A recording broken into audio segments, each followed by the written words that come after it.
I don't know if she's gonna be able to make this. We had to do the Burberry shirt. We already don't like you, Ian. Stay tuned as we discuss episode 5 of Harlem.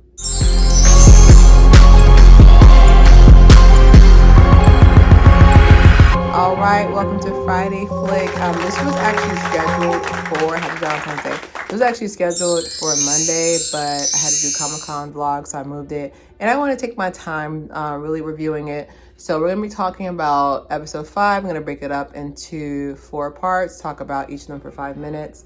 And then the 4 of them, Seth and Quinn, and then update on Camille and Ian. Ty and Eva, and then Angie and Mike. Thank you guys so much for your support. Definitely a slower rise with the views for Harlem reviews, but thank you guys so much. Don't forget to show love to my shorts channel, Clear Hair Clips. .com. All right, so we're gonna go and talk about Seth and Quinn first. I know, different.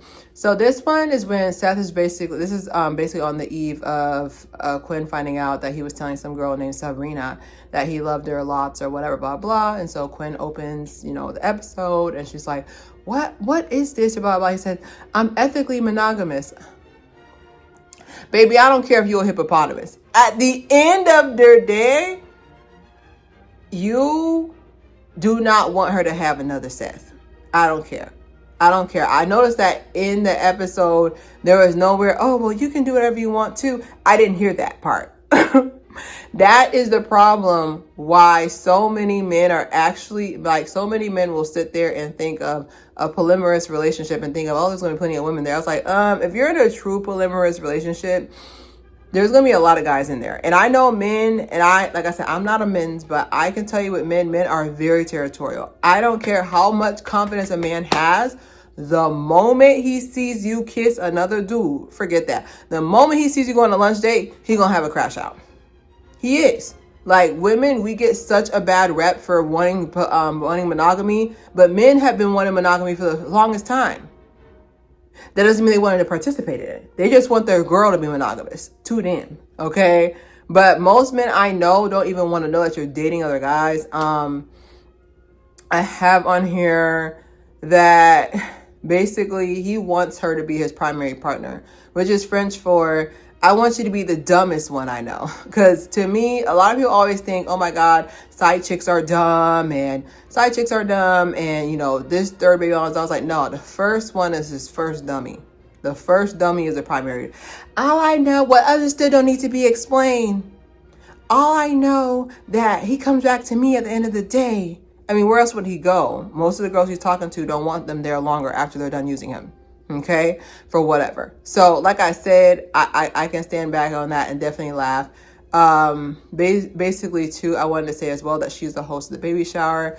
Quinn, I don't have any babies yet, but the moment I do become a mother, I'll be calling Quinn. She says something very, very, very just so touching. So basically she had a portion of the baby shower where she had everybody stand up. Where do you know Camille from? And she was like, oh, I know Camille from this time, from who knows her from Harlem, who knows her from NYU, who knows her from all these streets. She's like, oh, these women and these men are basically mostly women. They're here, they're gonna be your community, and they're gonna be here, they're gonna be your community, they're gonna be here. Just like you've met them at different stages of your life, this is another stage of your life that they'll support. She was so beautifully, you ever see somebody where they're just a renowned public speaker, and I just felt like it just was I want her to be a host. I don't have no kids, but I want you to host it, Queen. So I thought that was pretty dope. But so it leaves off with Quinn. So basically Seth's like, hey, did you want to meet Sabrina? So that's where it leaves off, where she wants to meet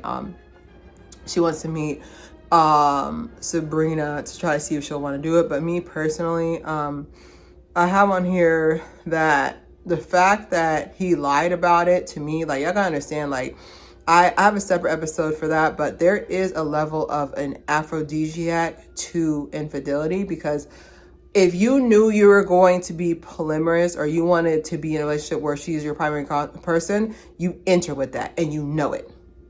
It's like they purposely want women who are monogamous to be in these relationships to try to test to see if they would change in the relationship instead of finding those people. There's a reason why pick-me's are always single. Doesn't make any sense. Are they doing what men want? Anyway, so we're gonna go on to the next couple, Ty and Eva.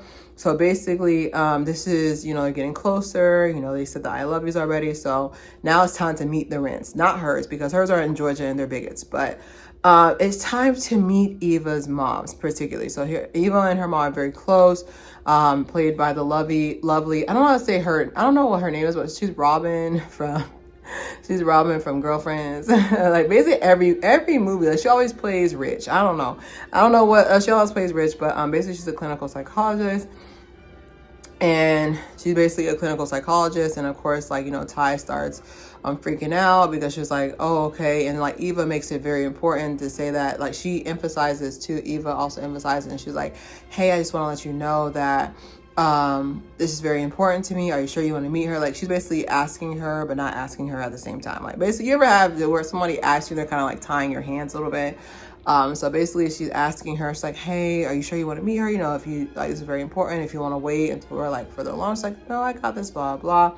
So after the baby shower, she gets in the taxi and she's like in front, and even her mom kind of spot her a little bit, but she sees them in the restaurant talking, and like she sends Eva a text and say, hey, I got caught up with the baby shower, I was running late, so we'll have to reschedule. And like Eva sees it, and I'm assuming her mom saw her too. But basically that's all that's for them in this episode. I feel like you got to understand, like, one thing that I can say I took from this story, is the fact that we, more often than not, we have a tendency to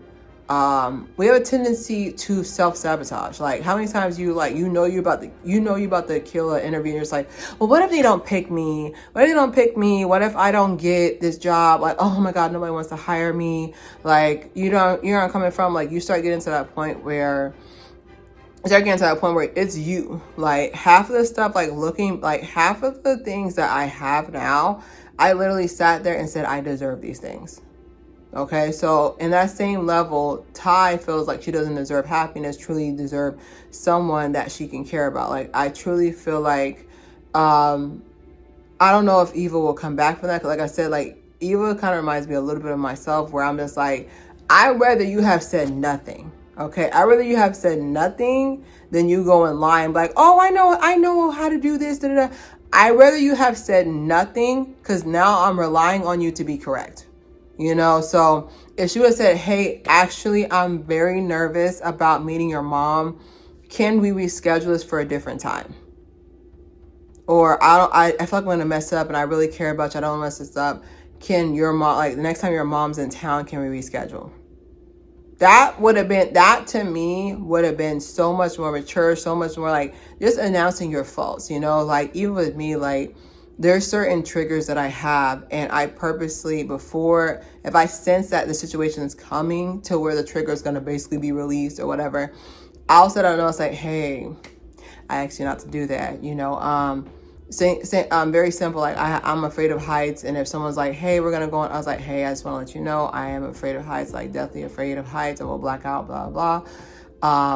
I don't want to go on this ride. So if we go to an amusement park and I get there and you're trying to drag me onto a ride,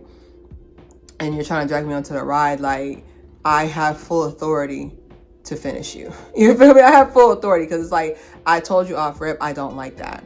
So it's kind of like in this same aspect, like, Ty has been, if you're watching all the seasons, like, Ty has been through a lot of, just doing, she was in her hotation era, and now she wants to settle down. So this is very nerve-wracking for her, but I don't know if she can come back from this with Eva, because Eva is no nonsense. It's exactly what she needs. But Eva gives me no nonsense. Like, me personally, I feel like I'm working on that, but like, you only got so many times until you can try. When I mean so many times, you got one. So like, my mom's right there, and my mom's right there, like, you're pretending like you didn't see us, like, you're 5'10". Like, I was like, aren't you, like, she's like tall, and she's like, she's trying to pretend like she doesn't see her. I was like, she's like 5'10". Like, I don't know why you didn't think we wouldn't see you. But yeah, I don't know if they can come back from it, but I do have to say this again, like, whoever is doing Ty's makeup, step to the front. Like, I like it makes me want to low key shave my head because like her features are just get so pronounced. Like, so we're gonna go ahead and talk to Angie and Mike. So basically she's reading it enters with Angie reading all her reviews from I got Flintstone vitamins in my derriere. How about that? Okay. So basically it opens with her like reading all her reviews, and it's showing how like, oh, she's doing so well. She's doing so well. And like basically while she's doing that, like Mike is just like, oh, well, I have to go do something for escrow. Like, you have any max for me that. So he feels like neglected, you know, like he wants some one-on-one time. So basically it's really cute. Like they go and she's like, oh, I'm gonna make some one-on-one time. So they go to Art Walk. Basically it's like I wish they had something like that in Florida where you can just like walk on like just have like a strip of art and like have like artists come out and have it eligible for, you know, commission or whatever for you to buy. I would love to do that because like I feel like the best artists like are the ones that are like not in a museum. That's just me. So while they're doing this one-on-one time, Angie's just like, hey, are you in for a scam or whatever? Basically, they see like a painting they like, and like they're like, oh yeah, I want to grab it, blah blah. So they go off, and then Mike grabs it, which surprises because Mike is very like straight laced. Like Mike is like very straight laced, like very much like he recycles. So it was really cute how they ended up running off or blah blah. And it turns out that the painting, he actually had the painting made for her. He bought it off a commission, so it's not really them taking away. So that was really cute. It shows that he's always thinking about her, even though, you know, like, because someone who's like Angie is very much larger than life. Like, I don't know if there's anything big enough for her, if that makes any sense. Like she doesn't give me that you can give her a Chanel purse and she'll be quiet. Like, it has to be meaningful. So I like the fact that he just didn't give her anything, and I feel like she brings him out of his shell a lot. Now, however, he said something profound toward the end of the episode, something very profound, where he's just like, oh, you know, when we first started dating, you know, you were going on auditions here and there, but you know, I always imagined like my future wife as someone who would basically be there for me. Excuse me. See, this is why so many successful women are single, because these men do not want partners. They want a wife function. They want a wife function. Like, excuse me. He literally said verbatim, he said, so basically what I'm hearing, and this is where I disagree with them being together. What I'm hearing is that you were okay with her going to the auditions because it was just something fun to earn extra money and just be a creative. Basically to him, her career is a hobby. Like, it's basically like, oh, okay, well, I mean, you know, if you want to, like, yeah, I'm coming from like, if you want to do this, like in your free time, you know, I do expect my wife to basically be up under me and be my cheerleader, basically be at my beck and call. And my thing is like, I'm starting to see why, no offense, not saying that, like I said, I know plenty of married women who are career women who are intelligent as they are beautiful. But sometimes, like, a lot of women are just like, oh my God, like, I don't know why I wasn't chose to be this person's wife. I was like, sometimes it's because you have your own thing going on. Like, some of these men, let me be real with you real quick. I don't know how to be saying this. Some of these men literally expect you, as soon as them kids pop up, for you to end whatever you got going on. As soon as they expect you to fully raise these kids at home and end whatever you got going on, whatever you're doing, in that. Wrap that up. Okay? Wrap that up. Like, they fully expect that. That's why, like, no offense, but to me, in my opinion, one of the top percentages for wives got to be teachers, because to them, they think, which, like I said, teachers should be getting paid $100K, but 9 times out of 10, when you're a teacher and you're a wife, you're going to end up working from home. You're going to end up working from home. Basically, like I said, being a stay-at-home mother is working. Or they're going to make you quit your job because they don't see any purpose in it, which sucks because these kids cannot read. But they do. They I want to say a good 70, if not 80% of female teachers are married, because men really do not see their jobs as that. Now, that doesn't mean that I'm saying that, okay, well, if you want to get married, get a teacher. But like, they basically want a position where they don't have to worry about you not being at their beck and call. And I'm just like, excuse me? At the end of the day, if I was a husband, I would want my wife to have her own thing going on, but whatever. All right, let's go to Camille and Ian. So the baby shower that Camille doesn't want, which is cap. It's cap. Like, it's kind of like when women are just like, yeah, I don't want a big wedding, which could be true for those two people in the back. But most women want some type of celebration, even if it's not a big, gigantic wedding. Most of them want most women want some type of celebration. That's like whenever someone's like, I don't want to. Excuse me. That's like when someone's like, oh, girl, I'm not trying to celebrate my birthday this year. Cap, Your Honor. They're lying. They're lying, and they're telling other people they're lying. Like, yes, you do. Let's keep it a buck. Yes, you do. You want to have some type of celebration. I don't want this baby shower. You're lying.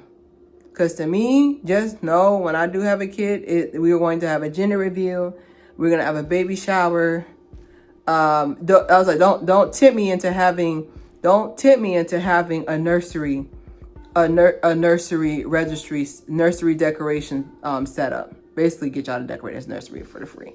Don't tempt me, because after all that BS of going through and waiting responsibly, trust me, I will be going over the top. Anyways, so basically, Ian comes in with his Burberry shirt on. I know y'all saw it at the beginning, and basically he's responsible for the food, and then he's late. My thing is, why are we making him responsible for the food? Like, the venue that they have, well, first of all, it's beautiful. The venue looks like it costs $60,000-$70,000.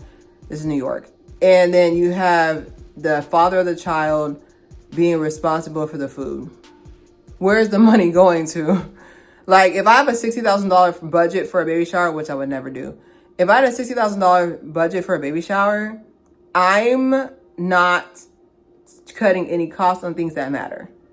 Like, it behooves me when I get invited to an event and the decorations are on point, and then they're just like, oh, we forgot the plates. Please stop.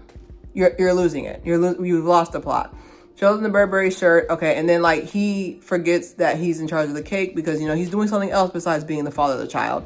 So he has Portia, who is a pastry chef, do the cake, which to me personally, like, I don't care how much confidence you have, like going to your boyfriend's baby shower. You hear that sentence? Going to your boyfriend's baby shower and bringing and doing the cake for the ex baby mama is crazy. It's chaotic. So anyways, so they do that, and then Camille's just like, oh, I've always been afraid of her raggedy mom. Sorry, her mother comes there, and she's like, oh, look at you and your baby child, emotionally unavailable. Anyway, so after all that's done, and then so basically, Portia looks aggravated as she's trying to get the cake ready, which I could see her breaking up with him in the next episode, because what's left? So basically what ends up happening is that they end up decorating the crib and the nursery together, and like the baby starts moving, and so she moves to the bed. She's like, oh, the baby's more active on this side. So he touches her belly and like starts making his way up. And so they almost kiss, and he's like, oh, I think I should stay, which basically he wants to make twins, right? And so, so it's just a kiss. Sorry, that's an ultimatum.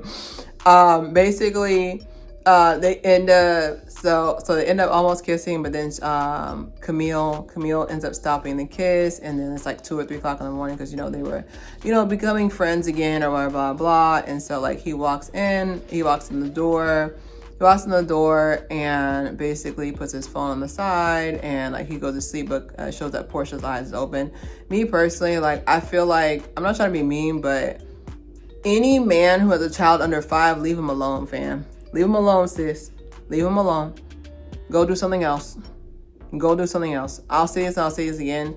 Go do something else. Like, this is someone, like, especially when that baby, not even when the baby's under 5, when that baby is under 1, you are pretty much their employee. Okay? You're pretty much the baby's employee. When a kid's under 1, you're pretty much their employee. You work for them. You and your partner work for them. Like, there's not going to be any room for you. Like, I don't know why. Like, I was so confused on why, like, he's dragging Portia along for the ride. But when we talk about episode 6 in the next episode, so don't forget to subscribe, share. Rob on Stair. It's Claire here. Bye. I feel like I'm losing my mind.